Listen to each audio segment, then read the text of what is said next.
관음폴로 오늘 사회를 맡은 관음클럽 총무 이하원입니다. 오늘 우리는 한국 문화계의 아주 상징적인 인물을 모셨습니다. 바로 유홍준 국립중앙박물관 관장님이십니다. 현재 대한민국의 국립중앙박물관은 단순한 전시 공간을 넘어서 우리 역사와 정신을 담아내는 국가 문화의 보고가 됐습니다. 용산에 자리한 이 박물관이 세계적 규모와 또 수준을 갖춘 문화 인프라이자 한류 시대의 또 하나의 한국의 품격을 상징하는 공간이 됐습니다. 그 국중박을 이끌고 계신 유 관장님은 학자이자 행정가, 그리고 무엇보다 우리 문화유산을 대중의 언어로 풀어낸 스토리텔러입니다. 특히 많은 분들이 사랑해온 저서 바로 이 나의 문화유산 답사기인데, 아는 만큼 보인다라는 한 문장으로 우리 사회 문화유산에 대한 시각을 바꿔 나왔습니다. 제가 설 연휴 때 제가 갖고 있는 책 중에서 이렇게 세보니까 제가 김훈 작가 다음으로 9권을 유홍준 관장님 책을 가지고 있었습니다. 아마 오늘 참석해 주신 관음클럽의 여러 회원들 중에서도 책을 최소한 몇 권 아마 가지고 있지 않을까 생각됩니다. 오늘은 관음 토론회가 아니고 관음 포럼인데 크게 세 가지 축을 중심으로 이야기를 나누고자 합니다. 첫 번째는 국립중앙박물관장으로서 구상하고 계신 미래 비전과 또 과제, 그리고 한국 문화의 세계화, 그리고 두 번째는 이 미술사학자로서의 삶과 학문적인 여정, 문화재를 통해서 역사를 읽어온 관장님의 통찰을 공유하는 시간이 될 것으로 기대합니다. 그리고 세 번째는 우리 한류 확산 속에서 전통문화와 박물관의 역할은 어떤 것인지, 또 우리 문화 정책은 어디로 가야 하는지 이에 대해서 얘기를 좀 나누고자 합니다. 오늘 그러면 함께 할 저희 패널을 소개하도록 하겠습니다. 제 오른쪽부터 박동휘 한국경제신문 테크사이언스 부장님입니다. 안녕하세요. 그 옆에 김선미 동아일보 콘텐츠 기획본부 부장입니다. 제 왼쪽에 하현옥 중앙일보 논설위원입니다. 그러면 먼저 저희 패널들은 좀 내려가고 유홍준 관장님이 한 20-30분에 걸쳐서 이 파워포인트를 준비해 오셨는데, 이 파워포인트 최종본을 저희가 오늘 아침에야 받았습니다. 아침에 얘기 들어보니까 거의 한 수십 번 고쳐서 마지막까지 다듬었는데, 유홍준 관장님의 발표를 먼저 듣고 나서 다음에 패널 토론 시작하겠습니다. 자, 유홍준 관장님 소개하겠습니다.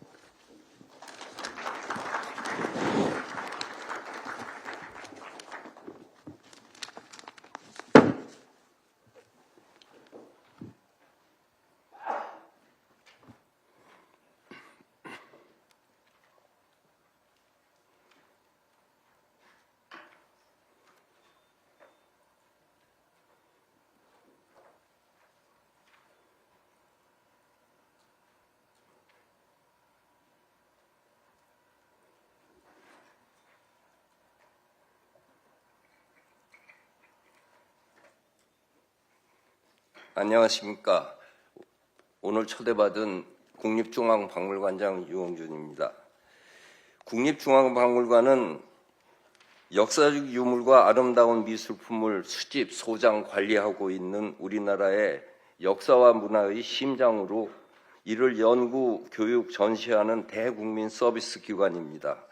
박물관은 유물, 건물, 사람으로 구성되어 있습니다. 유물의 측면에서 말하면 국중박에는 약 43만 점이 소장되어 있고, 경주, 부여 등 지방박물관까지 합치면 250만 점의 유물이 됩니다. 건물의 측면에서 보면은 대지 28만 평방미터에 연면적 15만 평방미터, 전시 공간만 3만 7천 평방미터로 50개의 갤러리로 약 1만 점이 전시되고 있는데, 이 중에 국보가 66건, 보물이 107건에 이릅니다. 사람의 경우에 관람객 수로 평가되는데, 작년에 연간 관람객 수가 650만 명을 넘어서 2024년 기준으로 보면 루블 박물관 873만 명, 바티칸 관람객 수가 683만, 그리고 우리 국중박이 3위를 차지하고, 뒤로 영국 박물관이 648만, 메트로폴리탄이 573만 명입니다. 참고로 테이트 모던이 460만, 워싱턴 내셔널 갤러리가 394만입니다. 참으로 놀라운 숫자가 아닐 수 없고 국민들은 여기에 많은 자랑과 자부심을 갖고 있습니다. 650만 명이라는 이 경이로운 숫자는 물론 작년에 K-팝 데몬 헌터스의 열풍이 크게 한몫을 하였습니다. 그러나 국중박의 관람객 수는 이미 다음 슬라이드 한번 보여주실래요? 네. 이미 400만을 넘어선 지 오래됐고 캐대언이 아니었어도 우리가 작년에 500만 명은 갔을 것으로 생각됩니다. 이런 수치는 국중박이 국민이 가장 사랑하는 문화공간의 하나임을 말해줍니다. 그뿐 아니라 경주, 부여 등 지방 13곳을 합치면은 830만 명이가 되니까 1480만 명으로 프로야구 연간 관람객 1200만 명보다 더 많습니다. 국민들의 여가 항유가 스포츠보다 박물관에 더 많다는 사실을 말해줍니다. 이게 우리 국중박에만 해당하는 것이 아닙니다. 국립현대미술관 서울관이 350만 명이고 민속박물관이 250만 명, 대한민국 역사박물관이 120만 명, 국립고궁박물관이 80만 명 하면 서울에서만 1년에 1,400만 명이 박물관 미술관을 관람하고 있다는 것입니다. 오늘날 박물관이 이러한 성취는 박물관이 끊임없이 자기 기능을 확대해온 결과입니다. 한동안 박물관이라고 하면은 오래된 유물, 쾌쾌 묵은 유물을 진열해 놓은 전시 공간으로 생각을 했습니다. 그러나 박물관은 계속 진화해 왔습니다. 박물관의 원초적 기능인 전시의 내용과 형식이 종래와는 전혀 다릅니다. 첫째로 첨단적인 전시 방법으로 유물의 가치를 극대화시키고 있습니다. 넓은 공간에 국보 금동 방가사유상 두 분만 모신 사위의 방, 성덕대왕 신종의 장중한 소리를 과학적으로 분석한 곳을 볼 수가 있고 전시 해설도 디지털을 비롯한 첨단 기술을 이용하여 이것이 거의 세계적인 수준으로 돼서 외국 박물관들이 이를 벤치마크하러 다녀갑니다. 둘째로 다양한 기획전으로 관람객들이 계속 박물관을 재방문할 수 있는 기회를 제공하고 있습니다. 더욱이 고급 미술품뿐만이 아니라 우리 역사인물 생활 문화도 보여주고 있어 지금 전시 중인 우리들의 이순신전은 석 달 동안에 30만 명이 다녀갔고 올 여름에는 K-푸드의 세계적 관심을 홍해서 우리들의 밥상 전시회를 열 계획입니다. 셋째로 세계 미술을 우리 서울 안방에 앉아서 볼 수 있는 기회를 계속 연중 2회 제공을 하고 있습니다. 합스부르크 왕가의 미술, 메트로폴리탄의 리만 컬렉션의 인상파 미술전, 그리고 올해는 V&A의 뮤지엄, 빅토리아 앤 알버트 뮤지엄의 마리 앙뚜아네트 스타일 같은 것으로 세계적인 소장품들이 그곳에 가지 않고 서울에서 볼 수 있는 계기를 만들고 있습니다. 우리가 좀처럼 접하기 힘든 이슬람 미술전이나 또 올 6월에 있을 태국 미술전 같은 것들은 국립중앙박물관의 위상이 높아지면서 그러한 각국의 보물들을 우리들이 초청을 해가지고 세계적인 수준의 전시를 보여주기 때문에 가능한 것입니다. 박물관은 전시 기능을 주로 하면서 여기에 교육, 음악, 즐거운 놀이가 어우러지는 복합문화 공간으로 국민들이 1년에 몇 차례 방문해서 일상 속의 공간으로 진화해 왔습니다. 우리 국립중앙박물관은 다양한 연령대의 관객이 찾아오고 있는 것이 특징이고 특히 젊은이들이 많이 오고 있다는 것이 대단히 긍정적입니다. 외국 박물관은 대개 관광객 아니면 노인층이 주류를 이루고 있습니다.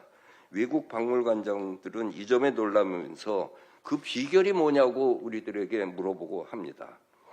우선 박물관에서 열리는 다양한 교육 프로그램에 청소년들을 불러오고 있습니다.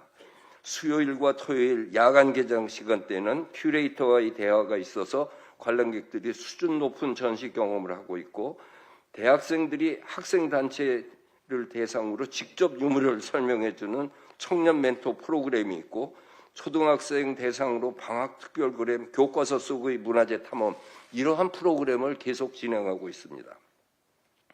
장애인과 노인 대상으로는 행복한 박물관 나들이, 국내 거주 외국인 대상으로 하는 박물관에서의 어느 멋진 날 등도 운영하고 있고, 베리어 프리 키오스크를 운영해서 시각장애인들을 위한 오감 체험실이 있고, 앞으로는 터치미 뮤지엄을 운영할 계획으로 갖고 있습니다. 특히 어린이 박물관은 인기가 높아 현재 별관으로 확대할 계획을 갖고 있습니다. 또 관람객, 즉 국민이 직접 참여하는 다양한 프로그램이 있습니다. 작년에 처음 실시한 국중박 분장대회는 문화재를 소재로 한 가면축제로 높은 관심과 호응을 얻어 올해는 지방박물관이 예선을 거쳐서 국중박에서 본선을 치를 예정입니다. 종래에는 문화재 사생대회라고 하던 것이 분장대회로 진화를 한 것입니다. 또 연극, 춤, 음악회 등이 수시로 열리고 있습니다. 오는 26일부터 내달 8일까지 국중박과 블랙핑크가 협업해서 라이팅 이벤트를 진행해서 외관을 핑크빛으로 물들이고 국중박의 대표적인 유물 8점에 대해 오디오 도슨트로 우리 문화유산의 안내자 역할을 하게 될 것입니다. 그리하여 국민들에게 박물관에 가면 즐겁고 놀면서 배우는 곳이라는 인식이 정착된 것이 관람객 650만 명이라는 경이적인 숫자를 낳은 것입니다. 그래서 지금도 연휴, 명절, 휴가, 방학 때는 국립중앙박물관에 가는 최고의 선호도로 꼽히고 있습니다. 또 박물관은 문화상품으로 뮤지엄 구스, 줄여서 뮤즈의 질을 높여서 최고의 문화상품으로 자리 잡아서 온라인으로 전 세계에 구입해 가기에 이르렀습니다. 박물관의 문화상품은 전통을 현대적으로 재해석해서 일상 속에서 즐긴다는 의미를 지닌 것으로 세계 유명 박물관에 국중박 뮤즈 코너가 설치되고 있습니다. 작년 매출액이 무려 400억 원을 넘었습니다. 사실 박물관의 이런 기획 전시와 박물관 활동은 큐레이터들의 뛰어난 역량이 축적되어서 가능한 것임을 강조하고 싶습니다. 학예원들은 유물이 전시뿐만 아니라 보존, 조사를 본업으로 하고 있고, 국립중앙박물관은 이를 원활히 수행할 보존과학센터 유물수정고의 시설을 갖추고 있습니다. 그리고 문화유산의 연구 또한 중요한 임무입니다. 우리나라 문화유산에 대한 연구는 대학사회와 박물관, 프로페서와 큐레이터가 양대 산맥을 이루고 있습니다. 국립중앙박물관은 우리 문화를 세계에 알리는 박물관 활동, 뮤지엄 액티비티를 적극적으로 벌이고 있습니다. 한국 문화의 우수성을 알려주는 해외 전시를 끊임없이 추진해서 현재 이건희 컬렉션 세계 순회전이 워싱턴의 스미소니안 아시안 미술관에 이어 시카고 미술관, 영국 브리티시 뮤지엄으로 이어집니다. 또 올해는 한일 국교 정상화 60주년을 기념한 교환 전시로 도쿄 박물관에서 한국 미술의 보물상자전이 열리고 있고, 한불 수교 140주년 기념으로 파리 김해 뮤지엄에서 신라 황금의 신성함전이, 중국 상하이에서는 신라 특별전이 열립니다. 그 중에서 일본 도쿄 박물관에서 열리는 한중일 3국 박물관 공동 주최의 동아시아의 글씨 전시회는 한중일의 문화연대를 보여주는 각별한 의미를 지니고 있습니다. 내후년에 K컬처의 뿌리로서 한국미술의 진수를 보여주는 본격적인 대규모 한국미술 5천년전을 기획해서 세계 순회전을 열 계획을 갖고 있습니다. 한국의 국제적인 위상이 높아지면서 세계 유수한 박물관들이 앞다투어서 한국시를 개관하고 있고, 학예사 지원, 전시 유물 대여들을 요청하고 있습니다. 2025년 기준으로 한국실 지원은 10개국 23개 기관에 달하고 있습니다. 제가 박물관장으로 구임한 지난 7개월간 외국 박물관장이 10명, 문화부 장관이 2명이 방문해서 국중박과의 협력을 희망하고 저의 방문을 요청하였습니다. 미국의 한 대학 총장은 한국의 일정을 다 마치는 가운데 하루를 비워서 우리 국립중앙박물관을 방문했다고 합니다. 이는 K뮤지엄의 위상을 단적으로 말해주는 것입니다. 현재 국립중앙박물관이 안고 있는 당면 과제는 무엇보다도 관람객 증가에 따른 시설 확충입니다. 현재 전시 공간은 연간 관람객 200만 명을 목표로 한 것으로 일일 최대 수용 인원을 15,000명으로 잡은 것인데 여름방학 성수기에는 4만 명이 넘어서 입장하고 있습니다. 이에 따라서 편의시설, 주차장, 식당, 카페의 확장이 시급합니다. 그래서 올해 당장 거울모 식당 외에 유리집 카페를 열 계획이고 열린마당과 거울모 사이에 연결해서 관람 후 휴식을 취할 수 있는 물멍 계단을 조성합니다. 관람객 증대에 따른 시설과 조직의 확대가 시급합니다. 근본적으로 상설전시관 제2관을 건립을 추진하고 주차장 확대는 절대적으로 필요합니다. 조직에서도 부관장제가 지금 없는 것을 국제적인 관례에 따라서 도입을 해야 되겠고 이 사안들에 대해서는 문체부, 행안부, 국토부, 기재부도 공감하고 있어서 현재 긴밀히 협의하고 있습니다. 박물관 유료화 문제에 대해서 차분히 검토 중입니다. 우선 관람객 정보의 체계적인 수집 관리 및 분석을 위한 고객 정보 통합 관리 시스템 체계를 구축한 후 통합 예약 예매 시스템을 개발해서 시범 운영을 내년 상반기까지 거쳐 실시할 계획입니다. 국중박의 기본적인 입장은 관람객의 과밀집을 막기 위해서 유료화를 추진하는 것은 절대로 아닙니다. 박물관 재정을 위한 것은 더더욱 아닙니다. 입장료 수입은 제도상 박물관 자체 경부로 쓸 수 없고 국고로 들어가게 되어 있습니다. 유료화로 전환할 경우에도 청소년, 학생, 65세 이상 노인, 장애인, 어린이들을 동반한 보호자 등 사회적 배려 대상에 있는 사람들은 무료로 하게 될 것이고 이것을 종합적으로 검토를 해서 야간 개장하는 날은 또 따로 무료로 할 수 있는 여러 여지를 열어놓은 상태에서 검토를 하고 있습니다. 문제는 무료이기 때문에 관람 태도가 이완되는 것이 아니냐 하는 점이 있고 무엇보다도 국중박이 무료임으로 해서 입장료를 받고 있는 사립박물관에 영향을 끼치고 있고 전람회 문화에서 부정적인 영향을 주고 있는 점이 고려되고 있습니다. 서울의 국립중앙박물관뿐만 아니라 13개에 달하는 지방 소속 박물관 또한 국민들의 사랑을 받고 있습니다. 작년에 경주박물관에 약 200만 명, 부여박물관에 100만 명이 달하고 있습니다. 부여 국민이 6만인데 1년에 100만 명이 왔다고 하는 것은 엄청난 수치입니다. 이는 지방박물관도 계속 진화해온 결과입니다. 국립대구박물관의 복식문화관, 광주박물관의 도자문화관, 부여박물관의 대향로관, 현재 추진 중인 경주박물관의 에밀레종 신종관 같은 것이 대표적입니다. 그런데 조직과 예산은 옛날 그대로 현상 유지 관리 차원에 머물고 있어 앞으로 지역 문화의 거점 역할을 할 수 있도록 적극 행정 지원이 요청되고 있습니다. 이에 우리 박물관은 작년에 지방시대위원회와 MOU를 맺고 적극적인 뮤지엄 액티비티를 추진하게 하고 있습니다. 지방의 소도시, 특히 인구 감소 지역에 대해서는 각별한 박물관 기획을 추진하고 있습니다. 대표적인 예가 찾아가는 국보전으로 올해는 경남 의령, 경북 청도 등 6군데를 계속 순회할 계획입니다. 저는 박물관장이 되기 훨씬 전부터 박물관주의자였습니다. 박물관은 그 지역의 문화적 정체성을 알려주는 핵심 기관이라는 생각에 각 지역의 박물관, 미술관 건립을 주도해 왔습니다. 2002년엔 양구의 박수근 미술관을 건립하고 명예관장을 지냈고 2010년엔 홍성의 이육로의 집 건립 추진위원장을 맡았고 2008년엔 제주의 추사유배지 제주추사관을 해서 명예관장을 맡았습니다. 그리하여 나는 양구, 홍성, 서귀포의 명예 국민, 명예 시민증을 수여받았습니다.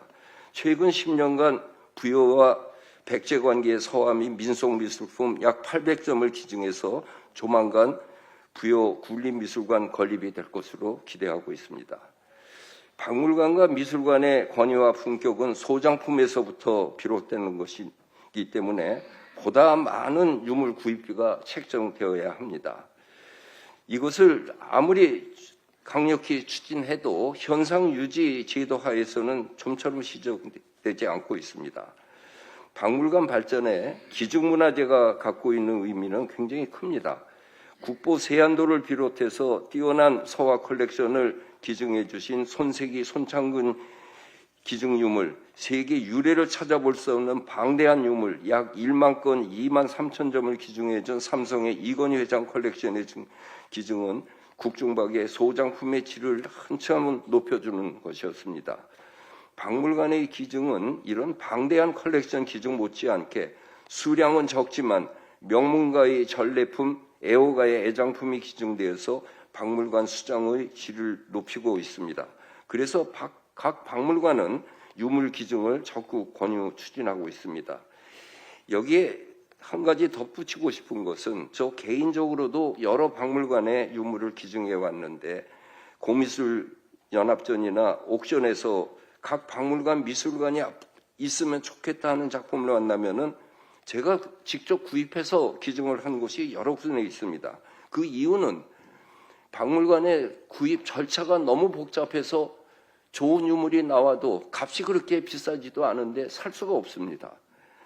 이게 차라리 박물관장에게 전결권을 주어서 좋은 유물을 많이 구입한 것이 그 박물관장의 업적이 되게 해줘야 되는데 이것을 돈이 오가는 문제이기 때문에 여러 절차를 거치느냐고 놓치는 우를 지금 계속해서 범하고 있습니다. 그리고 박물관과 미술관에는 독지가들로 이루어진 후원회가 구성되어서 이를 뒷받침할 수 있을 때 활기를 얻는데 국립중앙박물관이 이마만큼 오는 데는 든든한 박물관회 전통이 있어서 발전을 해오고 있다는 것을 말씀드립니다. 다음은 현재 세계로 퍼지고 있는 K컬처, 이른바 한류의 실체와 여기에서 박물관의 기능에 대해서 잠깐 생각해 보겠습니다.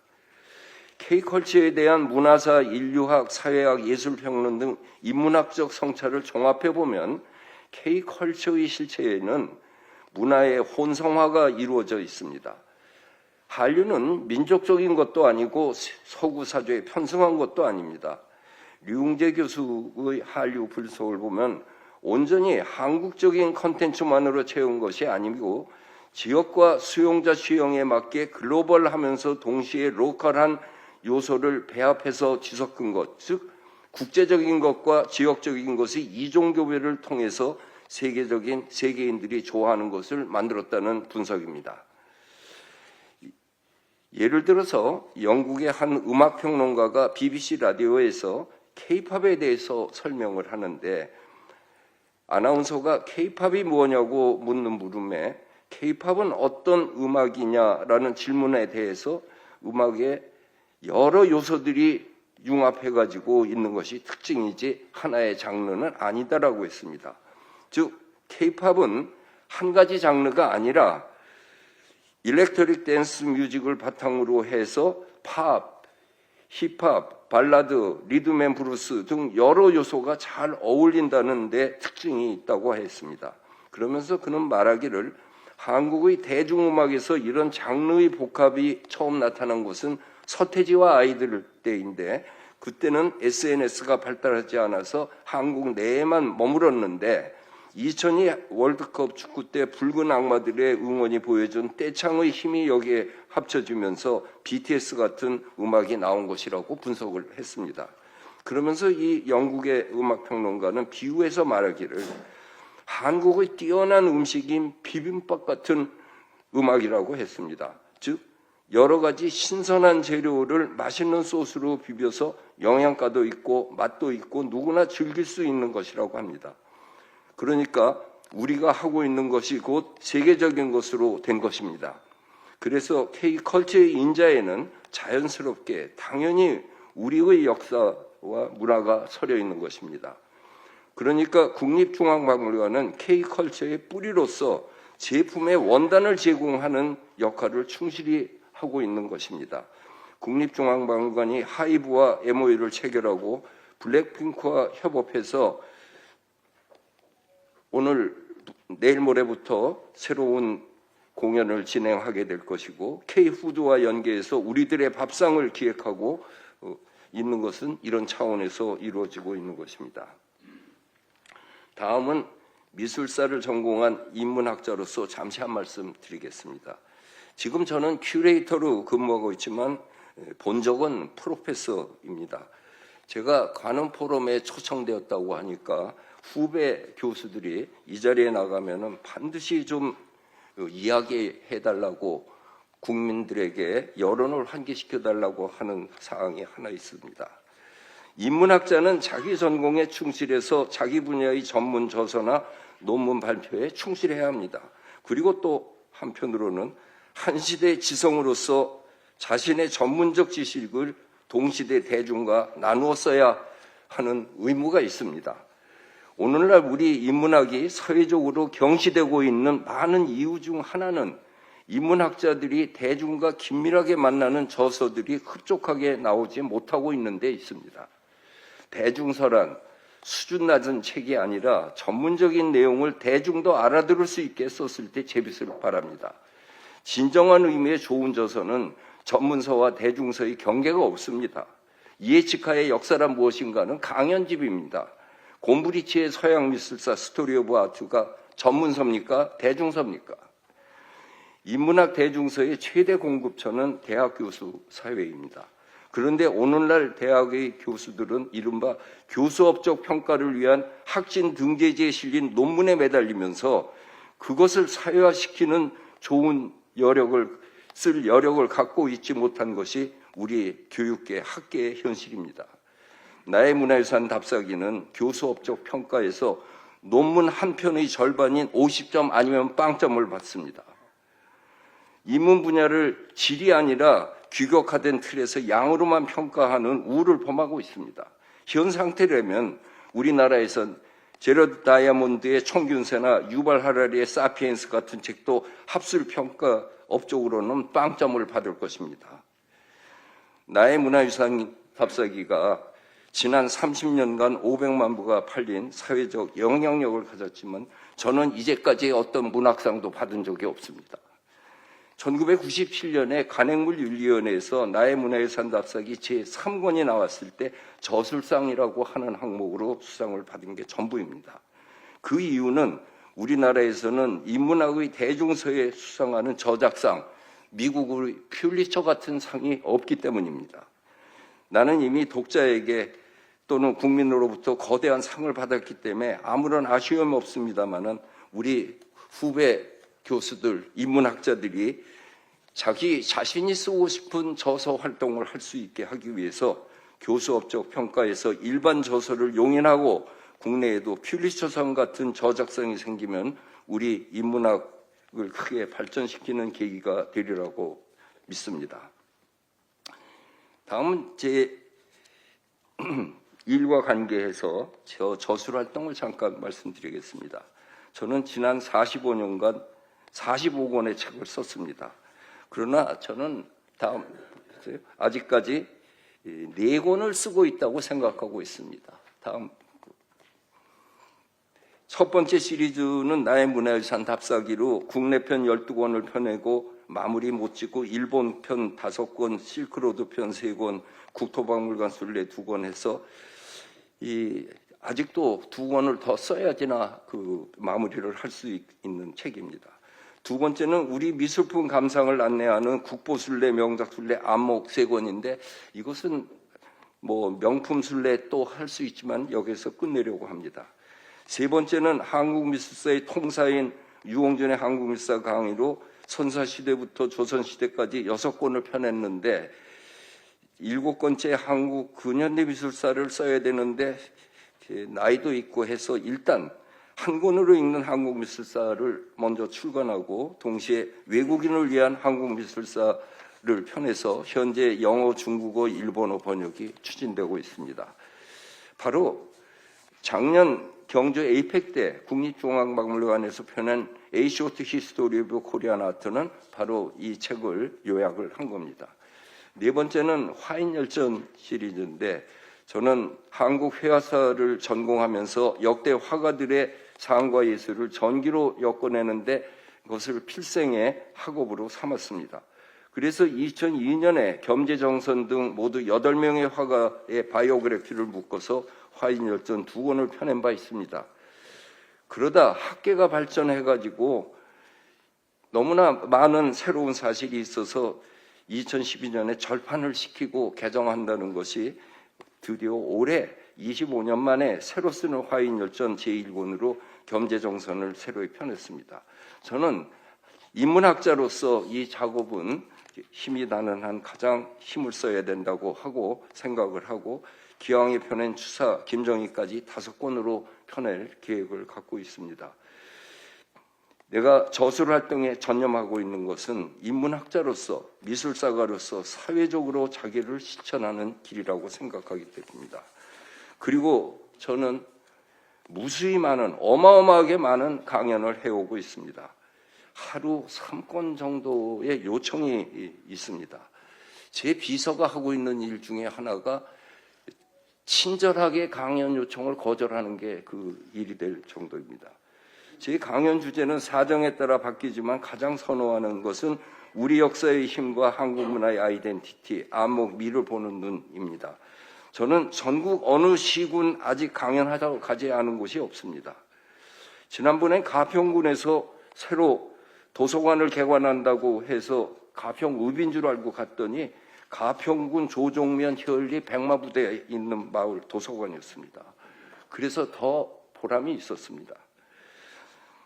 저는 6, 7학번입니다.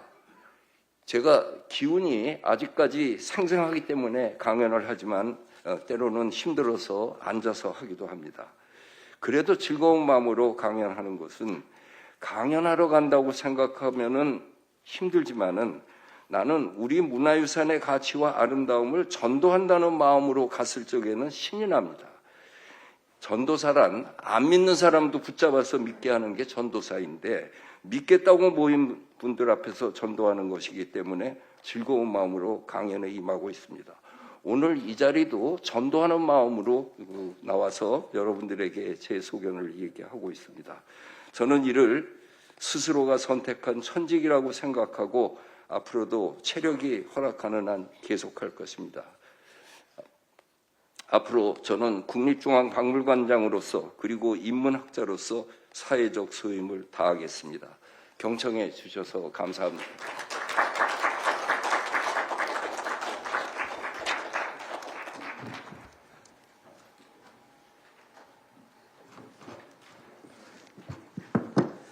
네, 감사합니다. 유홍준 관장님께서 국중박의 관장으로서뿐만 아니라 인문학에 기발한 저술가로서 우리 사회를 향해서 아주 중요한 또 화두를 던졌다고 생각합니다. 다시 한번 큰 박수로 다시 한번 환영해 주시기를 바랍니다. 그러면 저희가 지금 예정된 시간이 1시간 반인데 벌써 30분이 지나가고 있습니다. 패널들의 질문을 통해서 유홍준 관장께서 오늘 하신 얘기를 조금 더 저희들이 파고 들어가서 또 좀 듣고 싶은 얘기를 좀 들어보도록 하겠습니다. 먼저 이제 이 위상이 높아진 국립중앙박물관과 관련한 문제에 대해서 김선미 부장이 첫 질문으로 시작을 하겠습니다. 네, 관장님 말씀 잘 들었습니다. 너무 놀라운 게 그 작년에 지방 분원까지 포함해서 그 관람객 수가 프로야구 관람객 수를 넘어섰다는 게 여러분 놀랍지 않습니까? 제가 어저께 오늘 토론회 앞두고 오래간만에 다시 또 박물관을 가봤는데요. 아까 관장님이 말씀해 주신 대로 정말로 실감 콘텐츠라든가 사유의 방이라든가 시설도 좋고 또 인상적이었던 거는 관람객들의 어떤 관람 수준이 높아져서 굉장히 좀 보기 좋았습니다. 특히 보기 좋았던 게 어린이들이 교육을 3, 3, 5 받고 있었고 가장 인상적이었던 놀랐던 건 중국인 관광객들이었는데 한 4-5명 그룹을 짜서 중국인 가이드, 미술 가이드로부터 우리 박물관을 소개를 받고 있더라고요. 우리가 어디 유럽이나 미국에 박물관 가서 보던 그런 풍경을 접할 수 있어서 우리 국민들이 굉장히 문화적 갈증이 있었고 또 관장님 말씀하신 것처럼 박물관도 그렇게 진화하면서 응답했다고 생각합니다. 첫 번째 질문은요. 아까 그 해외 박물관장들하고 문화부 장관들이 방문을 해서 우리랑 협업 의사를 밝히고 있다고 말씀을 하셨는데, 그들의 어떤 문화를 우리나라에 소개하는 것 이외에 그들이 우리나라 문화와 우리나라 유물에 어떤 관심을 구체적으로 갖고 있는지, 그래서 그거에 대해서 어떤 협업이 되고 있는지가 일단 궁금한 질문입니다.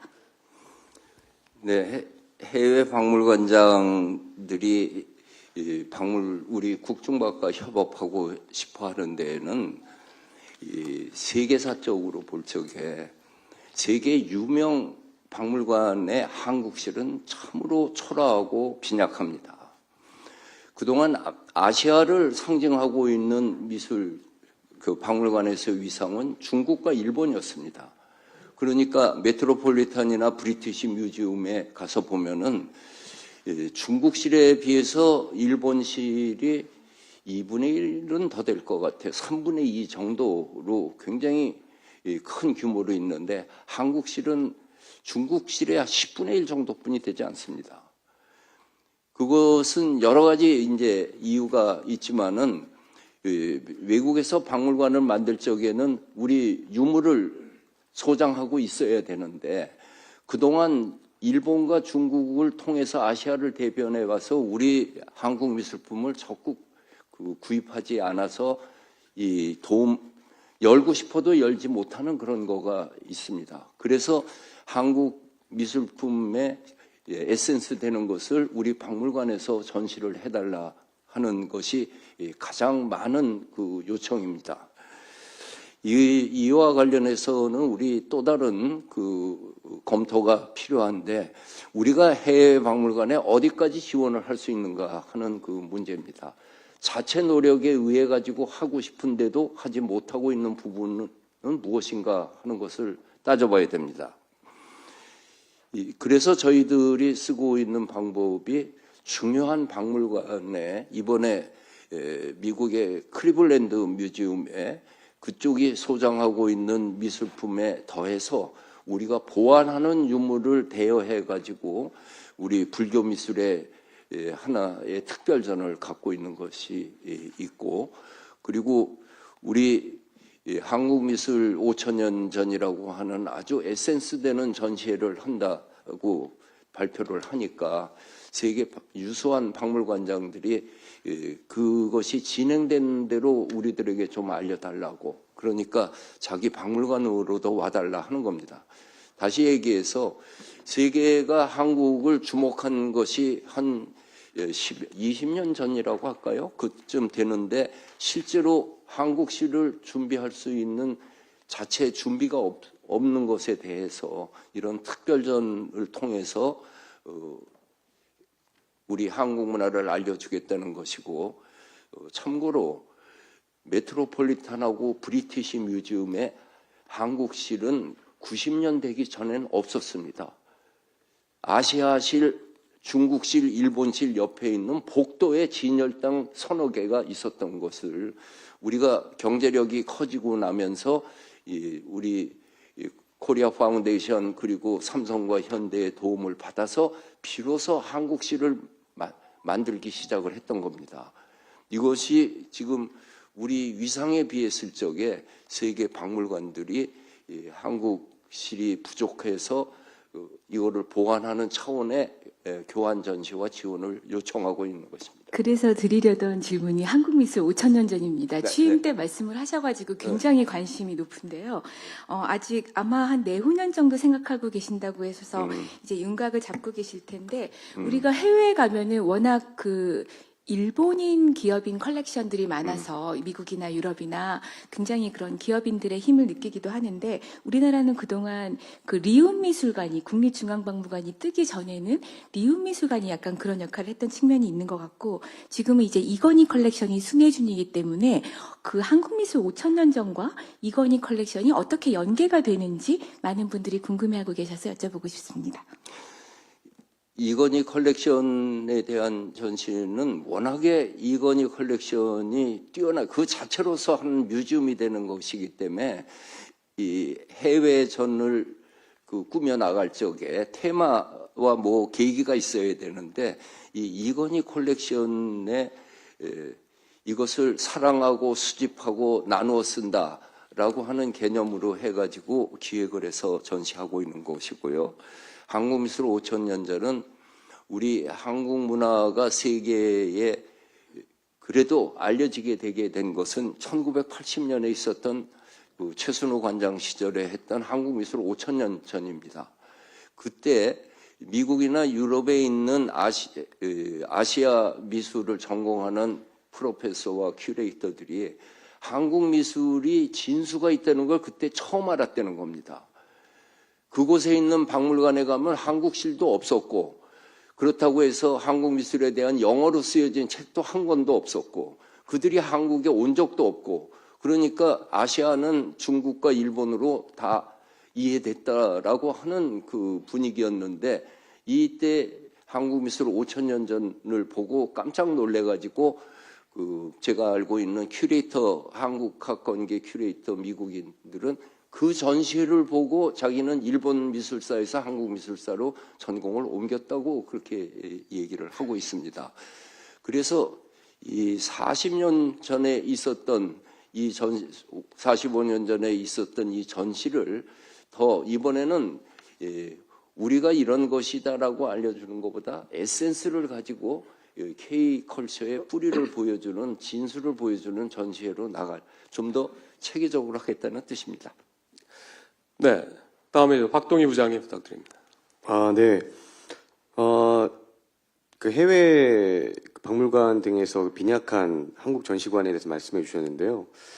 예전에 그 문화재청장 하실 때 제가 얼핏 들었던 것 같은데 해외에 나가 있는 문화재 환수 문제라든가 우리 문화재를 이제 해외에서 구매하는 문제가 굉장히 법적으로 제약이 많다고도 말씀을 하셨던 걸로 기억합니다. 그래서 지금 그에 대한 생각과 법적인 제약들이 지금 어떻게 진행되고 있는지 좀 궁금합니다. 굉장히 민감한 문제인데 문화재청장을 지냈던 사람으로서 경험을 말씀드리겠습니다. 돌아가신 그 베링거 인겔하임의 한광호 회장이라고 하는 분이 80년대에 그 사업자 유럽에 가면은 브리티시 뮤지엄에 가면은 한국실이 없어가지고 눈물이 나는 거예요. 억울한 거죠. 그래서 요담에 내가 사업해서 돈을 벌면은 그 대형 박물관에다가 한국실을 짓는 걸 후원하겠다. 그렇게 마음을 먹었는데 한국실이 이제 그 코리아 파운데이션 주체로 해서 생겼습니다. 근데 생기고 보니까 한국 미술이 그렇게 위대해 보이지가 않아요. 브리티시 뮤지엄이 갖고 있는 한국 미술 컬렉션은 빈약하다면 빈약합니다. 그 중에 내가 쓴 한국 미술사 책 속에 브리티시 뮤지엄 소장품으로 소개된 건 한 점뿐이 없습니다. 그래서 이 한광호 회장이 그게 90년이었나?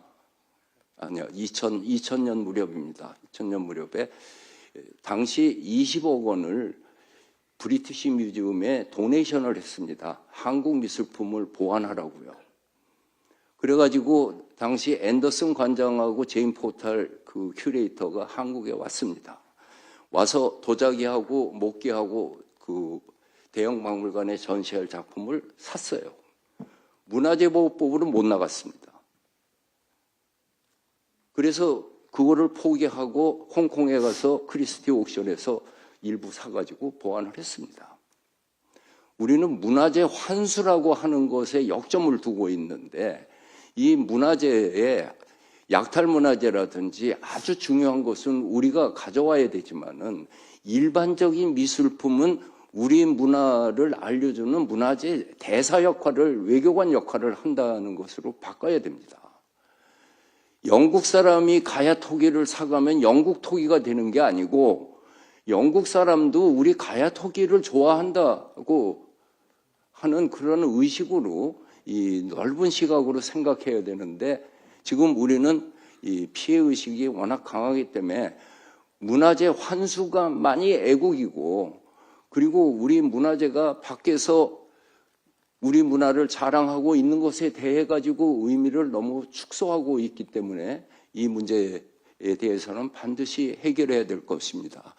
그래서 제가 문화재청장 되면서 제일 먼저 문화재보호법에서 이것이 문화재 반출이 아니라 수출을 해야 된다고 하는 주장을 했는데 어느 국회의원도 동의해 주지 않아서 이루지 못하고 타협으로 박물관이 구입할 적엔 예외로 한다고 해가지고 한번 나갔습니다.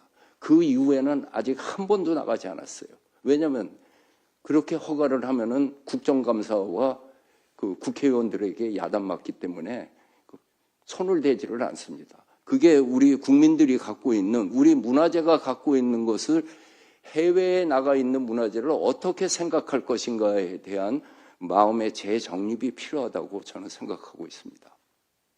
네, 이제 포럼이 좀 진행되면서 유홍준 관장님께서 좀 더 민감한 문제를 하나하나씩 좀 말씀을 하고 있는데, 자, 하연옥 위원님 또 부탁드립니다. 네, 유물 관련한 얘기, 반출 관련한 얘기 하셨는데 저는 일단 아까 발표문에서 말씀하셨던 유료와 관련 얘기를 좀 여쭤보고 싶습니다. 사실 우리 국민들의 문화 수준이 높아지면서 박물관을 많이 가기도 하는데 그런 것들은 해외에서 여러 박물관에 다녀온 경험도 있다고 생각을 합니다. 대표적으로 루브르 같은 경우에는 유료화를 하고 있고 영국 박물관 같은 경우에는 무료를 하고 있는데요.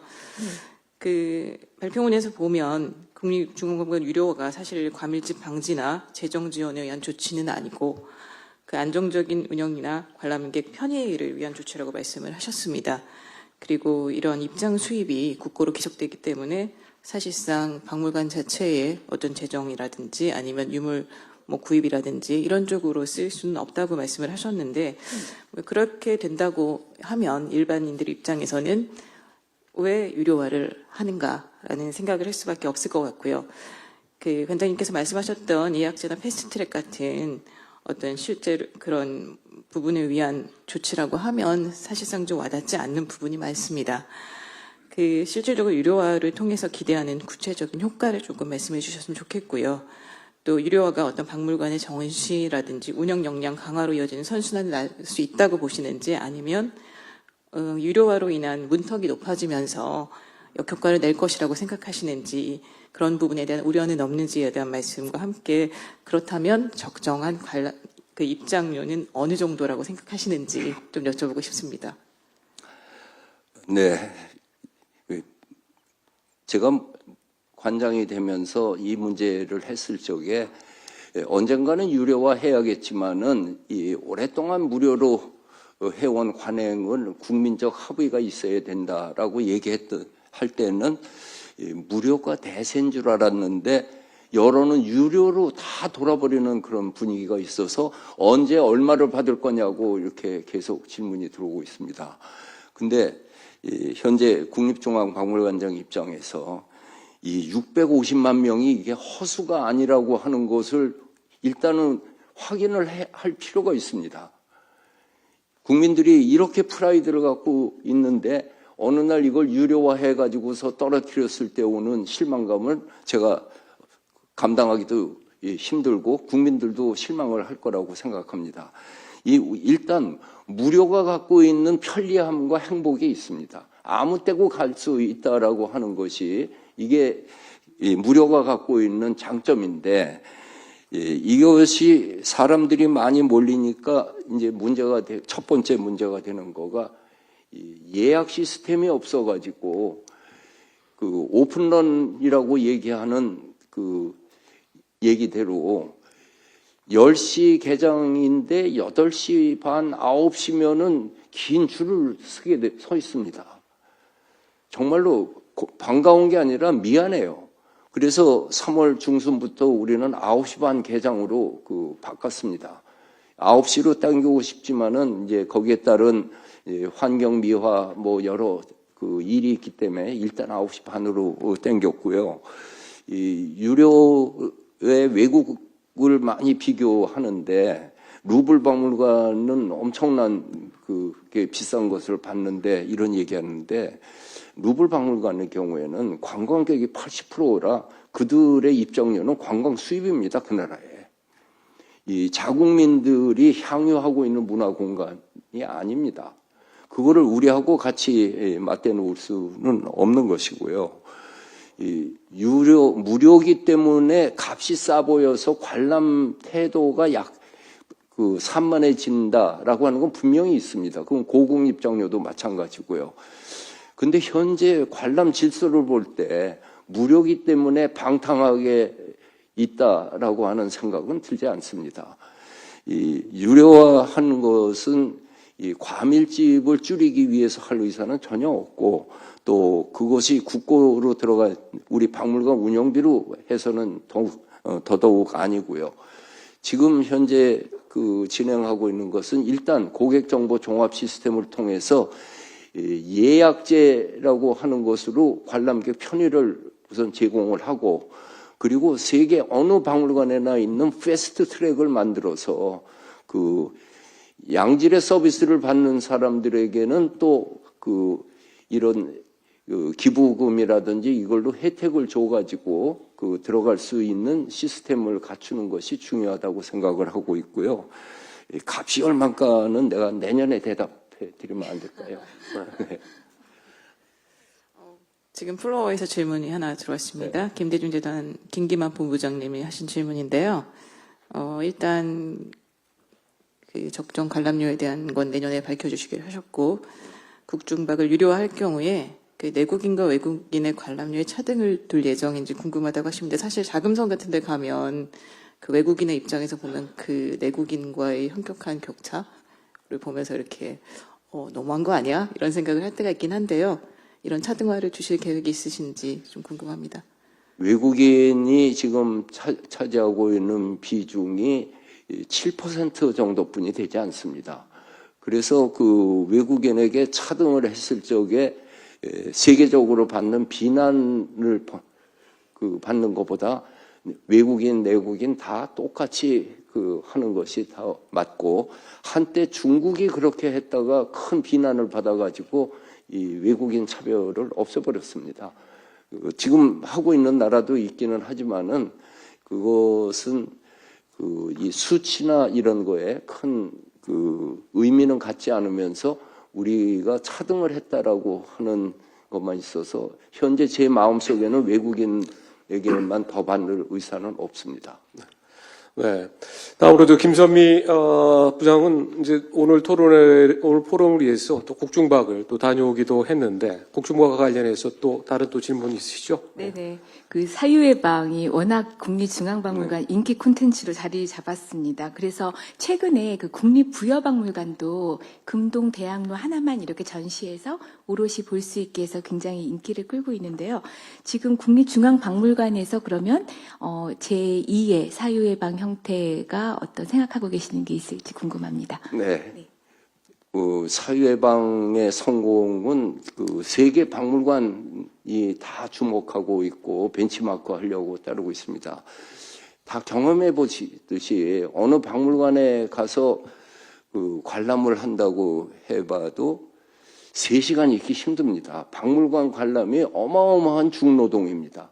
발바닥 아프고 허리 아프고 그래서 1시간 보고 나면 쉬어야 되고 한 박물관에서 2시간 이상 보기는 힘들죠. 그렇게 보고 난 다음에 집에 와가지고 머릿속에 남는 유물은 한두 점입니다. 이것이 우리 국중박에서 5년 전에 코로나 때의 조건 때문에 발상을 했습니다마는 포인트가 되는 거 하나를 집중적으로 보여줘가지고 박물관의 그 박물관의 고유 이미지를 살리자 해서 한 것이 이 방가사유상 두 분을 그 100평 되는 규모에다가 아주 멋있는 그 국내 리딩 아키텍트라고 할 수 있는 최욱 씨의 설계로 해서 아주 환상적인 공간을 만들었습니다. 이것의 반응이 기대 이상으로 폭발적이어서 부여박물관에 이번에 만든 그 백제금동 대학로 전시관은 이 사회방보다도 훨씬 더 진화했다고 할까요? 이런 거가 있어서 우리는 국중박에만은 문제가 아니고 지방박물관마다 그 박물관의 고유 이미지를 갖고 있는 것을 확산해 가려고 합니다. 금년에 열렸던 신라금관 6개의 전시는 조만간 끝나지만 이미 예약이 다 끝났고 이제 금관이 현재 발견된 게 6개지만은 그 중에 하나는 국중박이 있어야 되고 하나는 세계 순회전 전시에 나가야 되기 때문에 경주에는 4개만 머무를 뿐이요 서너 개만 있는데 10년에 한 번씩은 그 신라 금관전을 열어서 그 아쉬움을 달래기로 하고 지금 각 소속 박물관, 지방 박물관장마다 각 지방 박물관의 아이덴티티를 보여주는 이 별도 공간을 구상하고 있습니다. 아, 네, 좋습니다. 좀 2008년에 우리 관장님이 문화재 청장하실 때입니다. 갑자기 어느 날 남대문이 방화범에 의해서 불이 탔습니다.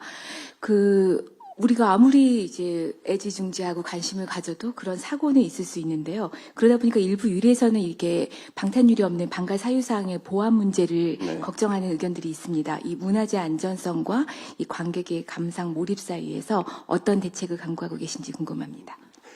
지금 현재 그 유리장 없이 그 사방으로 둘러볼 수 있는 시스템으로 되어 있는데 세계 미술사에서 유물 파괴의 대표적인 것이 헝가리의 어느 미친 청년이 바티칸 박물관에 있는 미켈란젤로의 피에타를 망치로 두들겨 패가지고 파편이 200개가 떨어진 걸 다시 보완한 다음에 지금은 그 아크릴 유리장 안으로 보존을 하고 있습니다. 또 일본 교토에 있는 광룡사의 목조 반가사유상, 우리 금동 반가사유상 그대로 닮은 것도 어느 그 여고생이 너무 아름다워서 가서 만지다가 손가락을 부러뜨린 일이 있습니다. 이러한 사고에 대비해 가지고 저희들이 지금 하고 있는 것은 방호 인력이 항상 전시장에 감시를 하고 있고 지금 우리 전시대에 있는 유물이 다른 거가 아니고 소재가 금동이기 때문에 뭐 도자기 같으면은 건드리면 깨질 수 있는 그런 거지만은 어느 정도의 안전성이 있기 때문에 지금 현재로서는 방호의 강화를 가지고 하고 있고 이제 그런 미친 사람 없겠죠. 그렇게 하는 가벼운 마음도 없지 않아 있습니다. 이렇게까지 사람들이 좋아하는데 한 만년에 한 번 있을 사고 때문에 이거를 유리장을 칠 의사는 지금 현재 없습니다. 예. 관원 포럼은 관원 플로에 계신 관원클럽 회원들하고 이렇게 긴밀한 교감하에 이루어지는데 이 방가사유상에 대한 보안 문제도 이경영 선배님이 저희 한번 지적을 해주셨고요. 지금 벌써 질문지들이 제가 얘기도 하기도 전에 많이 올라오고 있습니다. 마침 저희도 준비를 했는데 김진현 전 과기부 장관께서 이제 AI 관련된 문제를 지금 하나 질문을 해주셨는데 이 관련해서 지금 현업에서 이 AI 관련된 문제, IT 관련된 문제를 가지고 지금 담당하고 있는 박동희 부장이 관련 질문을 좀 해보겠습니다. 네, IT 테크부를 맡고 있어서 꼭 이 질문을 하라고 해서 합니다만, 최근에 황석영 작가님이 신간을 소개하시면서 AI를 활용해서 자료도 수집하시고 그런 얘기를 정말 노익장을 발휘해 주셔서 정말 신선한 충격이었는데요. 관장님도 저술 활동 참 많이 하시고 또 박물관의 진화와 관련해서도 관련이 있을 것 같습니다. 그 AI에 대해서 지금 생각하시고 고민하시고 뭐 이런 것들이 있으시면 좀 이 자리를 빌어서 공유해 주시면 감사하겠습니다. 첨단 기술을 이용하는 것은 저희들이 일찍이 도입을 해가지고 디지털 실감 영상이라고 하는 것이 젊은이들을 끌어들이는데 아주 큰 역할을 했나 봐요. 근데 AI가 어디까지 도와줄 수 있는지 모르지만 개인적으로 제 답사기 못다 쓴 거 AI 시키면 안 될까 하는 그 생각은 해봤습니다만은 이 박물관 운영에서 아직까지 AI의 도움을 받을 수 있는 것은 아니고 첨단 기술이라고 그러죠. 관객과 만날 때 유물에 대한 정보를 얼마만큼까지 분석을 해가지고 할 수 있는가 하는 것을 지금 현재 보존과학에서는 엄청나게 이용을 하고 있고, 그리고 이 기술 전시 디스플레이 하는 데에서 우리들의 이순신전 와서 보면은 명랑대첩에 천자 총포 쏘고 있는 것을 보여주고 하는 거가 AI는 아니어도 우리가 이 첨단 기술은 계속해서 전시 형태에 도입을 하고 있습니다. 이 AI가 어디까지 도와줄 수 있는지는 저는 잘 모르겠습니다만은 현재는 우리는 이러한 첨단 기술을 활용할 수 있는 데에서는 놓치지 않고 하고 있고, 특히 보존과학에서는 그 큰 도움이 될 수 있다는 것을 알고 있어서 이 보존과학센터를 새로 짓고 여기에 뭐 MRI까지는 필요 없어도 CT 촬영을 해가지고 그 재료를 분석하고 복원을 하고 있는 일은 진행하고 있습니다. 예. 지금 정확히 11시인데요. 유 관장님께서 워낙 지금 설득력 있게 또 얘기를 하시고 또 강연을 많이 해오셨기 때문에 시간 가는 줄 모르고 진행되고 있는데 30분 동안에 저희가 준비한 거에 약 10분 정도가 늦춰지고 있기 때문에 패널들도 또 께서는 조금 질문에 압축적으로 또 관장님께서도 질문을 조금만 시간을 좀 조절해 주시면 고맙겠습니다. 유홍준 관장께서는 이제 대한민국의 어떤 인문문화 지식사의 하나 이제 원로로서 또 하나 자리매김을 하고 있기 때문에 한류와 또 K컬처 여러 데 관련한 견해를 또 듣는 시간을 좀 가져보도록 하겠습니다. 먼저 하연옥 위원께서 관련 질문 좀 해주겠습니다. 네, K-팝 영향력이 커지는 가운데 3월 20일 광화문에서 BTS 공연이 K컬처에 대한 관심을 더 증폭시킬 듯합니다. 그리고 발표문에서 말씀하셨던 것처럼 블랙핑크가 중앙박물관과 협업을 진행하는데요. 문화한류와 K컬처 인기에 대해서 어떻게 생각하시는지, 그리고 한국 문화에 대한 인기가 한때 열풍으로 끝나지 않으려면 어떤 것들이 필요하다고 생각하시는지 생각을 좀 소리가 이렇게 문화한류와 그 K컬처의 인기에 대해서 어떻게 생각을 하시는지와 그 한국 문화에 대한 인기가 한때 열풍으로 끝나지 않고 계속 이어갈 수 있게 그렇게 하려면 어떤 것들이 필요하다고 생각하십니까?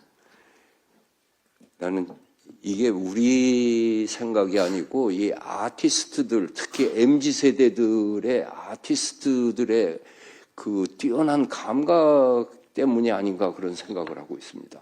그러니까 우리는 그냥 별거 아니다, 고리타분하다라고 생각하는데 그 소재를 꽤 가지고서 그 음악을 만들고 애니메이션 한 거가 BTS나 블랙핑크나 캐대헌 등이 참 신기할 정도로 우리 전통 문화가 갖고 있는 에센스를 낚아채 가지고서 그 안에서 풀어내는 솜씨는 우리들의 이 인문학적 상상력으로는 따라잡기가 힘든데 저는 분석하기를 그렇게 생각합니다. 외국의 박물관장을 만나면은 그 박물관장이 저 개인에 대해서 놀라는 거가 어떻게 한국 사람이 서양 미술사에 대해서도 그렇게 지식을 갖고 있느냐, 동양 미술사의 지식을 갖고 있느냐. 그거는 그동안 내가 미술사를 공부하면서 내 것만 연구해가지고서는 미술사의 규명이 안 돼서 그것의 영향관계 또 따라가고 싶어서 발달된 나라, 서양 미술사, 현대 미술, 우리의 원류에 해당하는 중국 미술을 알지 않으면은 한국 미술사가 해석이 안 되고 평론을 할 수가 없어서 공부를 해왔습니다. 우리처럼 이렇게 세계적인 것을 끌어안아 가지고 살아가는 민족은 거의 없을 거라고 생각합니다. 내 것도 알지만은 남의 것도 아는 거죠. 이것이 지금 젊은 세대에서는 그대로 녹아 있기 때문에 그들은 어디까지가 세계적이고 어디까지가 한국적인 거에 구별이 없이 튀어나간 거가 세계적인 그 붐을 일으켰다고 생각을 하고 있고, 그동안 알게 모르게 우리들이 그 젊은 세대를 교육을 해오면서 민족적 프라이드라고 그럴까요?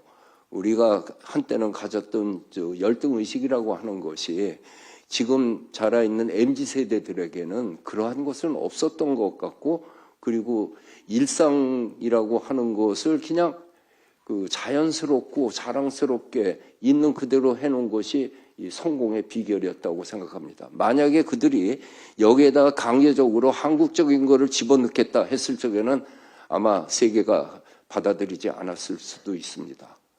저는 그렇게 생각합니다.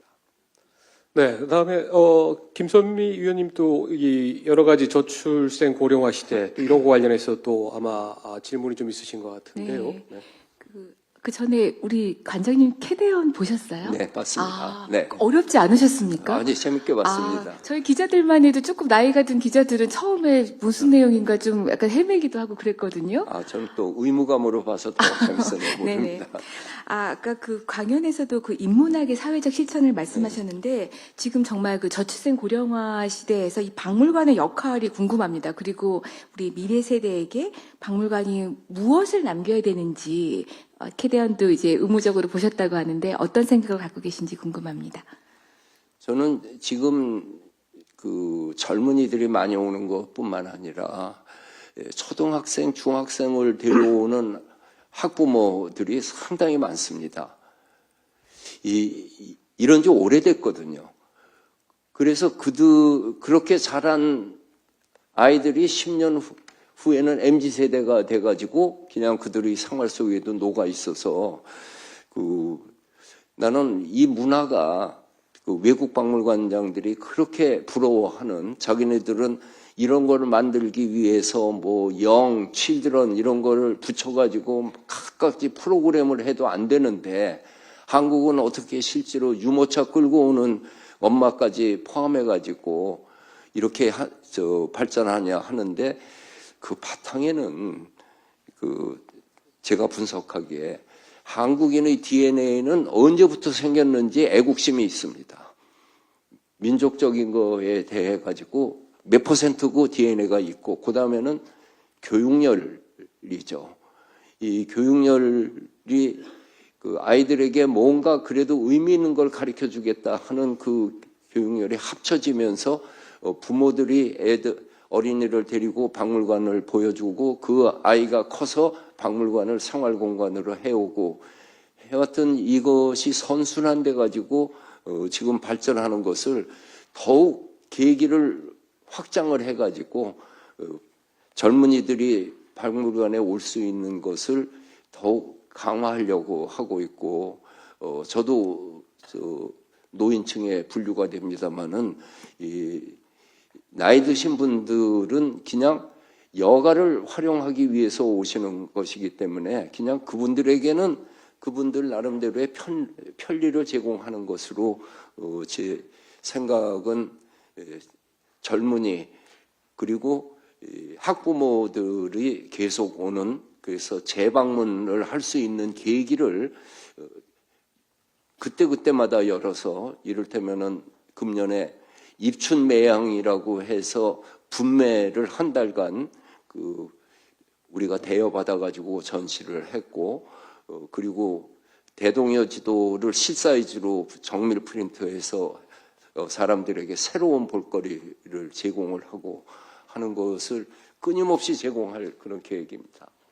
국중박에 대해서 저도 질문 하나 좀 하고 싶습니다. 국중박에 갈 때마다 좀 느끼는 게 아까 말씀하시기를 30년 전에 엄청난 문민정부 때의 계획으로 입안이 돼서 이런 현대적 시설, 좋은 시설을 갖게 됐는데 지금 원래 하루에 15,000명이었는데 하루에 4만 명까지 수용하면서 여러 가지 주차장이 부족하다고 했는데 갈 때마다 저는 느끼는 게 바로 옆에 텅 비어있는 미군 용산기지.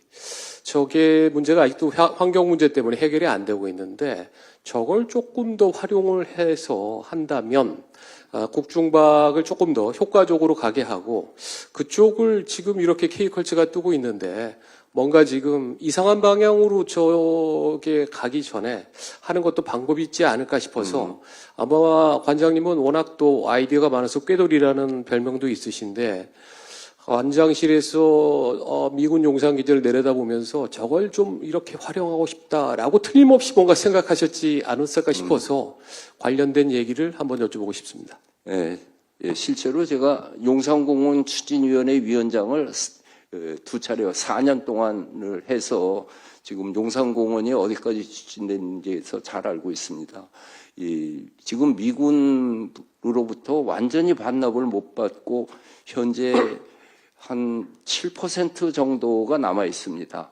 그거는 지하에 있는 통신시설, 평택으로 다 가면서 가지 못하고 있는 거가 한 7% 있는데 이 용산공원에 대해서는 국토부에서 용산공원을 국제 설계 경기를 해가지고 네덜란드의 그 웨스트에이신가 하는 팀하고 1호제하고 합쳐서 해는 안이 국제 설계 경기에 의해서 확정을 했습니다.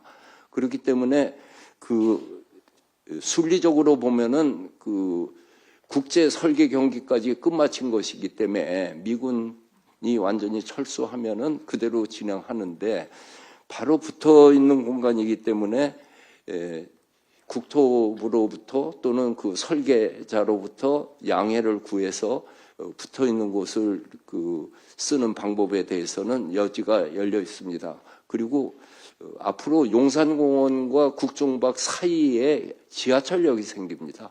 그렇게 생겼을 적에는 박물관 액세스가 달라지는데 지금 현재 용산공원에 있는 그것은 우리가 완전히 갖고 있는 게 아니기 때문에 현재 그 중에 일부를 도려내 가지고 쓰는 거는 현실적으로 불가능하지만 마음속에는 그것을 이렇게 한 뼘 빼가지고 우리 제2관을 신설하는 데 썼으면 하는 마음은 갖고 있습니다. 제2관을 신설하거나 그럴 계획을 구체적으로 추진을 하실 계획으로이라고 봐도 되겠습니다. 네. 용산공원 계획입니다. 일부를 국중박의 제2관이라든가 이런 쪽으로 활용하실 계획을 갖고 있다는 말씀이신 거죠? 그것이 언제 될지 모르기 때문에 현재인 상태 속에서 제2관을 질 생각을 하는데 그러려면은 우리 건폐율 용적률을 다시 계산을 해야 되는데 현재는 그 300평뿐이 남은 게 없습니다. 그 대신에 우리 박물관의 경우에는 건폐율 용적률에서 제외를 할 수 있다고만 법적으로 되면은 그 제2관은 아니어도 그 제2관이 현재 12,000평에 반되는 6,000평 되는 규모의 별관은 지을 수 있어서 그것을 지금 문체부 장관하고 국토부 장관 쪽에 협력을 지금 구하고 있습니다. 이미 상세한 계획을 갖고 있는데 대한민국 국회와 또 정부 관계자들이 조금 또 경청을 하면 좋지 않을까 싶습니다. 조금 또 더 민감한 질문을 우리 하연옥 위원이 또 준비했다고 합니다. 들어보겠습니다. 네, 그 개발과 관련한 얘기 하셨는데요. 최근에 그 도심 개발과 관련한 세운지구 개발, 그리고 주택 공급을 위한 태릉 골프장 개발을 둘러싼 논쟁이 참 가열되고 있습니다. 그 세계 문화유산인 종묘 그리고 태릉 강릉 인근의 개발을 둘러싼 논란이 또 정치적인 다툼이나 싸움으로 비화하는 듯한 모양새인데요. 사실 종묘에 놀리면 태릉 개발도 힘들지 않냐라는 얘기까지 나오고 있습니다. 그 사실 문화재 보호와 보호 및 보존 그리고 개발 사업이 사실상 양립하기 어려운 테마로 여겨지는데요. 도시와 문화재가 공존하는 개발이 불가능한 것인지 아니면 어떤 식으로 조화로운 개발이 가능할지 이런 것들에 대한 생각을 좀 밝혀줬으면 감사하겠습니다. 공무원식으로 대답하자면은 이 질문은 국가유산청장한테 하셔야 된다고 이렇게 대답을 하고 싶습니다. 지금 엄연히 그 관할 청장이 있는데 전직 청장이라고 해서 이렇게 그 제 의견을 함부로 얘기해도 되는지는 잘 모르겠습니다만은 아무튼 우리가 유네스코 세계유산에 등재되기 위해서 얼마나 많은 노력을 해왔는지 모릅니다. 그것이 쾰른 대성당 같이 위험지구로 해가지고 해제 위기를 받는다고 하는 것은 참 어리석은 일이 되는데, 그렇지 않은 범위에서 개발은 개발대로 하고 우리가 지킬 건 지킬 수 있는 방법은 또 슬기롭게 찾을 수 있다고 저는 생각을 하고 있습니다. 네, 평소와 달리 좀 짧게 말씀하셨는데 또 네, 박동희 부장님 다음 질문해 주시죠. 평소 한일 관계에 대해서 굉장히 전향적으로 말씀을 많이 하신 걸로 네. 제가 기억합니다. 그래서 얼마 전에 대통령도 그 호류지 방가사유상 방문하셨고, 근데 거기 얼마 전에 다녀왔던 제 지인이 그거 다 우리 한국 문화 아니냐 이런 반응도 있었고요. 어쨌든 그 한일 관계가 앞으로 더 진전되기 위해서 우리 K 문화유산, K 유물 도쿄박물관에서 한중일 이제 전시회도 하신다고 하셨는데 어떤 역할을 할 수 있을까요? 네. 참 정부 입장에서 한중뿐만 아니라 한중일을 엮는 것이 굉장히 중요한데, 이게 어느 쪽에서 삐뚤어져서 제대로 진행하지 못할 때 문화교류 자체에서는 역시 한중일은 하나의 문화권, 동아시아 문화권으로 숙명적으로 같이 가야 한다라고 하는 것을 보여줄 수 있는 가장 정확한 것은 한중일 3국 박물관장 회의와 거기 결과로서 나오는 공동 주제의 전시회라고 생각합니다. 이 전시회는 2년마다 개최국을 돌아가면서 해서 지난번에는 한국에서 열렸고 이번에는 일본에서 동아시아의 글씨라고 하는 그 전시 주제로 해서 각국에서 12점의 서예 작품이 한 자리에 모여가지고 이루어지는 전시입니다. 요 다음에는 중국, 그 다음에 또 한국으로 오는데 어떤 때는 나전 질기가 되고 어떤 때는 도자기 산수화 이렇게 되지만은 외교적으로 또는 군사적으로 경제적으로 서로 갈등이 있을 때도 결국은 하나의 공동체다라고 하는 걸 보여준다는 것은 굉장히 의미가 있어서 우리는 한중일 3국 박물관장 회의를 통해 가지고 교류하고 있는 것은 아주 적극적으로 긍정적으로 추진하려고 합니다. 네, 오늘의 유홍준 관장님을 아무래도 있게 한 것은 이 책 나의 문화유산 답사기 때문이라고 해도 과언이 아닐 거라고 생각합니다. 제가 이 책에 써놓은 걸 보니까 이 책이 93년 5월에 초판이 나왔는데 제가 군대 마지막 휴가 나오면서 93년 7월 16일 날 산 걸로 하나 기록이 되어 있습니다. 특히 저는 87학번인데 대학교 1학년 때 농아를 강진 해남으로 갔었는데 가장 첫 번째로 여기를 선택을 해주셔서 그게 또 하나 구입해서 보고 애독자가 된 계기가 됐는데 이 관련된 얘기를 조금 더 나눠보도록 하겠습니다. 하연옥 의원님 부탁드립니다. 네, 사실 나의 문화유산 답사기는 저도 대학 시절에 많이 봤었고 제 책꽂이에도 여전히 꽂혀 있는 책입니다. 사실 그 공전 히트를 기록한 것뿐만 아니라 자연유산이나 이런 것들, 한국 문화재에 대한 관심을 제고했다는 측면에서 굉장히 의미가 있는데요. 사실 일바디의 입장, 독자 입장에서 궁금한 것 중에 하나는 30년간 500만 부가 팔렸다고 하는데 인쇄가 어느 정도인지 궁금하기도 하고요. 아까 말씀하셨던 것처럼 부여에 한 800점 정도의 민속 기증품 서화 등을 기증했다고 하셨는데 인쇄로 구매를 하셔가지고 하신 것인지도 궁금합니다. 그리고 그 덧붙여서 이제 마무리하지 못한 나의 문화유산 답사 국내편에서 어떤 내용을 다루게 되실지도 궁금하고 혹여 보완을 하거나 순서 같은 것들을 좀 바꾸고 싶은 부분이 있으신지도 좀 알고 싶습니다. 나의 문화유산 답사기가 베스트셀러가 되리라고는 상상을 못한 그 책이었습니다. 아시는 분은 알겠지만 그 책은 월간 사회평론에 원고료 못 받고 쓴 글인데 결국은 그 단행본으로 나와가지고 그 1년 만에 100만 부가 돌파를 돼서 처음에는 인세 받으면은 그 집사람하고 7대3으로 놀았었습니다. 그랬는데 이게 많아지니까 그 집사람이 8대2로 바꾸자고 그래가지고 8대2가 됐다가 나중엔 이거는 그냥 정기예금으로 묶어두자고 그래가지고 그 정기예금으로 묶어가지고 그 독일 자물통으로 잠궈놨어요, 마누라가. 이 독일 자물통 보시면 한 6번 돌려야 열리잖아요. 그게 저도 얼마인지 몰랐습니다. 다만 우리 집사람한테 받아서 누구한테 써도 처갓집에 주던 친구를 주던 뭐 해도 좋지만은 증권하고 부동산만 안 한다고 하는 것이면은 이거를 그냥 묶어두자. 그래서 얼마인지 몰랐는데 이번에 공직자 재산 등록을 하는 바람에 나도 얼마인지 알게 됐습니다. 그 액수는 여기서 말하는 것보다 여러분들이 찾아보시면 네, 저희가 네. 공직자 재산 등록 목록을 확인하겠습니다. 네, 제 상상을 초월하는 현직 그 정부 관료 중에서 현금은 제가 제일 많은 사람으로 되어 적이 있습니다. 있는데 예금이 많고 특히 사모님이 더 예금이 많았던 걸로 기억이 납니다. 그게 혹시 8대2가 중요한 집사람이 다 가져갔던 거였고요. 그리고 제가 무지하게 많은 강연을 했잖아요.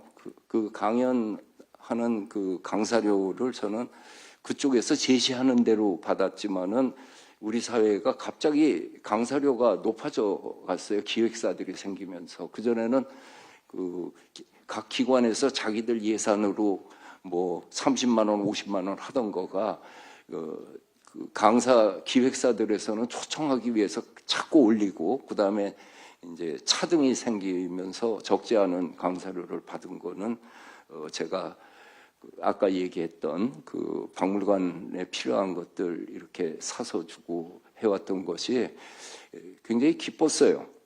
그리고 그 돌아가신 제가 존경하는 선배한테 들은 인생 교훈이 남에게 줄 땐 좋은 걸 주라고 그러더라고요.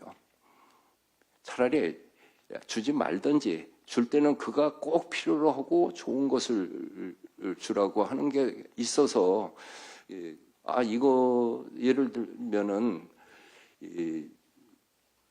임진왜란 때 형제들이 급히 피난을 하는 형제 난급도라고 하는 그 그림이 있는데 이거는 진주박물관이 임진왜란 박물관에 꼭 필요로 하는 거예요. 근데 그 책값이 30만 원뿐이 안 합니다. 그래서 그거를 사가지고서 주고 하는 식으로 또 제주도에 관한 그 영국에서 만든 해심 측정도 같은 거는 그거는 300만 원이었지만은 그래도 이거는 꼭 필요로 하니까 내가 완당평전 추사 쓰면서 인용하고 나서 거기다 주고 했으니까 꼭 이 박물관에 기증을 하는 것이 돈으로 줬을 때는 아무 의미가 없지만은 그 집이 필요로 하는 것을 내 안목을 곁들여 가지고 하는 것엔 의미가 있으니까 지금도 이제는 박물관장이 됐으니까 뭐 있으면 이제 예산을 편성해서 이렇게 사면은 되겠습니다만은 그렇게 어떤 면에서 즐겁게 제가 사용을 했던 것 같아요. 지금까지 관장님께서 일반 박물관에 본인이 기증하신 게 그게 수백 점에 약 27억 원에 달한다라고 하는 얘기를 들었는데 그게 그 정도 액수? 부여의 부여가 역사 고도 아닙니까? 근데 부여에 국립미술관이 없어요.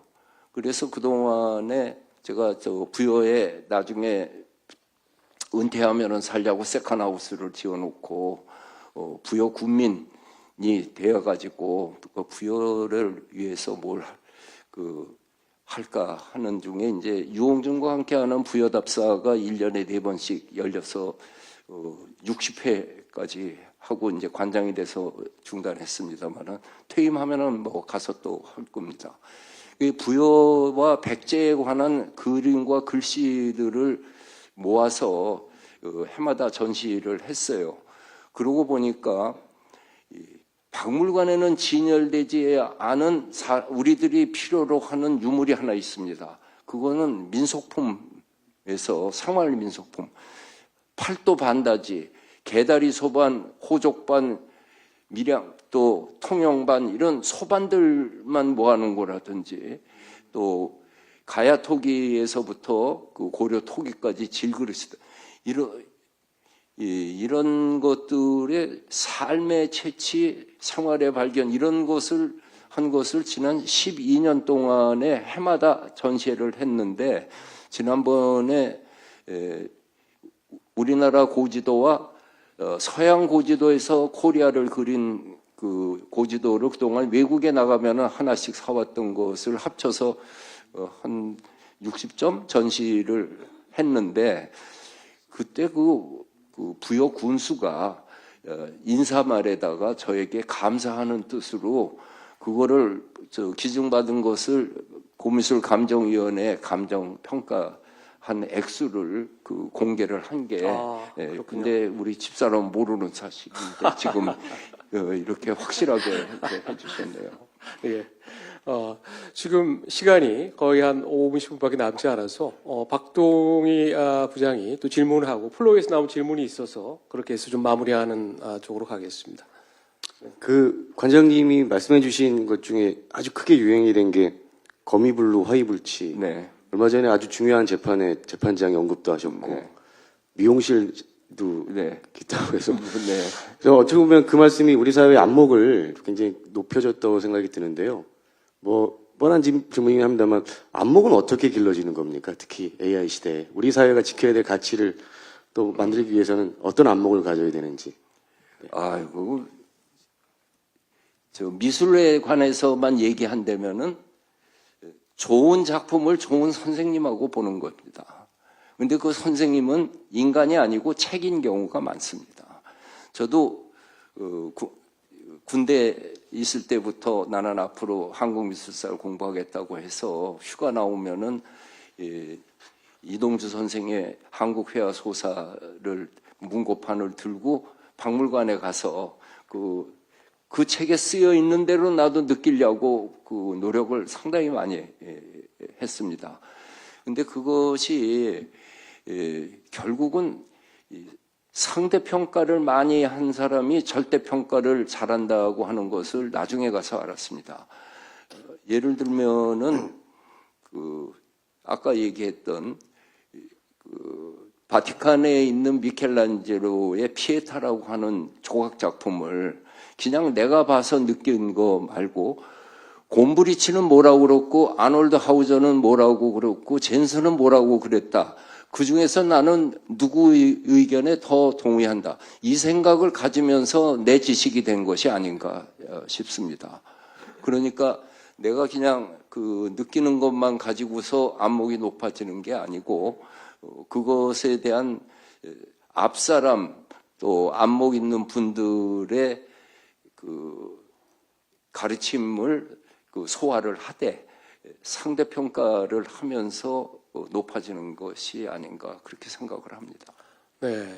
유홍준 관장님 모시고 사실 하루 며칠을 아마 다 해도 여러 가지 질문이 이제 나올 것 같은데 시간이 좀 한정돼 있어서 플로우에서 나온 질문 중에 좀 의미가 있는 것 같아서 이걸 좀 여쭤보고 그리고 좀 예정된 포럼을 마무리할까 합니다. 임종건 전 서울경제신문 사장께서 질문을 해왔는데 최근에 좀 또 많이 논란이 좀 되고 있죠. 문화관광부가 지금 광화문에 한글 현판 광화문을 달 계획이라고 생각을 했습니다. 아시는 것처럼 박정희 대통령이 쓰인 게 달려 있다가 그게 2010년에 지금 또 한자로 바뀌고 했는데 한자 밑에 한글 연판을 달아서 2개를 달겠다라고 그렇게 지금 추진이 되고 있는데, 그래서 질문이 이게 과연 여기에 대해서는 어떻게 생각하는 건지, 그리고 박지영이 친필 연판의 어떤 가치는 없는 건지, 뭐 이런, 또 박정희 만약 된다라고 한글을 내건다라고 하면 박정희 연판을 다시 내거는 방안, 이런 데 대해서 질문이 들어왔습니다. 우리 광화문 현판 박정희 현판을 제가 띄었다고 생각을 하고 있고, 또 그런 혐의의 상당 부분은 또 맞습니다.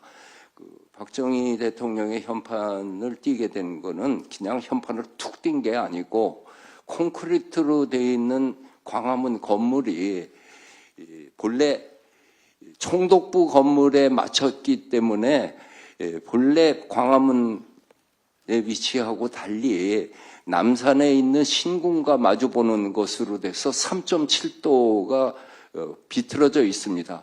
이것을 광화문을 월대복원까지 생각하면서 정식으로 17m를 앞으로 내세우면서 콘크리트 건물은 해체를 하고 원래 있었던 광화문을 새롭게 해 놓으면서, 그때는 자연스럽게 콘크리트 건물에 있었던 박정희 현판은 떼어지고, 이 17m 앞으로 3.7도를 틀어서 정남향으로 하면서는 이 흥선대원군 시절에 만들었던 그 현판을 단 것이 현재 있는 현판입니다.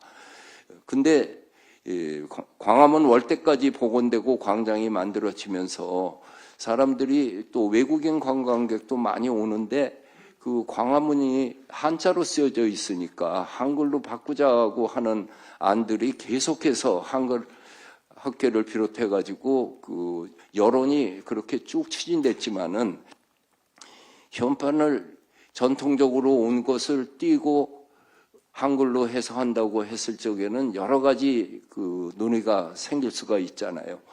그랬는데 이 건물에 현판은 꼭 하나만 달아야 된다는 법은 없는 것이고, 그중에 가장 대표적인 거가 평양에 있는 대동문이 3개가 걸려 있습니다.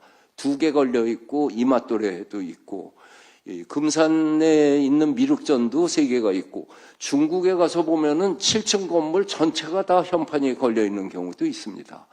그러니까 그러면은 현판을 띄지 말고 한글 현판을 하나 달면은 어떻겠느냐라고 했는데, 그동안 한글 현판을 추진하는 사람들에게서는 그 안으로 제시한 거가 세종대왕 동상도 있고, 우리 한글의 원본인 후민정음체를 집자를 해가지고 하는 것이 어떠냐 해가지고 나온 것이 현재 진행되고 있는 안으로 알고 있고, 저는 그 안이 좋은 안이라고 생각하고 있습니다. 마지막으로 그럼 박정희 대통령의 현판을 다시 거는 방안에 대해서는 어떻게 생각하십니까? 그거는 국가유산청장한테 물어봐야 될 것 같습니다. 알겠습니다. 오늘 유홍준 관장님 모시고 관훈 포럼을 진행했습니다. 몰입도가 어느 때보다도 높아서 기회가 되면 하반기에 또 유 관장님과 어떤 다른 행사도 좀 기획해 봐야 되지 않나, 총무로서 그런 생각을 갖게 됐습니다. 오늘 관훈 포럼에 나와서 제가 하나 부탁하고 싶은 말이 있는데요. 네네. 사실 이 관훈 포럼에 이렇게 초대된다고 하는 거는 개인적으로도 큰 영광이고, 나는 국중박을 전도한다는 마음으로 해서 나왔는데, 그동안에 관훈 포럼에 초대된 분들이 정치와 또는 경제 외교에 집중되어 있는데, 다음번에는 반드시 우리 인문학자 중에 원로분을 초대를 해서 우리 인문학이 발전하기 위해 가지고서는 어떤 길이 있고 무엇이 문제인지에 대해서 저는 오늘 가장 현실적으로 시급한 교수업적 평가의 퀄리티는 안 보고 퀀티티만 보고 있고, 일반 저서에 대해서는 아직도 싸구려 대중서 취급을 하고 있는 문제만 얘기했는데, 우리 인문학의 뿌리와 인문학 발전을 위한 인문학자 원로를 초대해 주십사 간곡히 부탁드립니다. 알겠습니다. 제가 관훈클럽 총무로서 제 임기 1년인데 1년 동안에 제 또 과제가 하나 더 좀 늘어난 것 같습니다. 말씀해 주신 거 명심하도록 하겠습니다. 오늘 나와서 열정적으로 또 강연해 주시고 또 1시간여 동안 가감 없이 진솔하게 질문에 응해 주신 유홍준 관장님께 큰 박수 부탁드립니다. 네, 이상으로 관훈포럼 마치겠습니다. 고맙습니다. 예.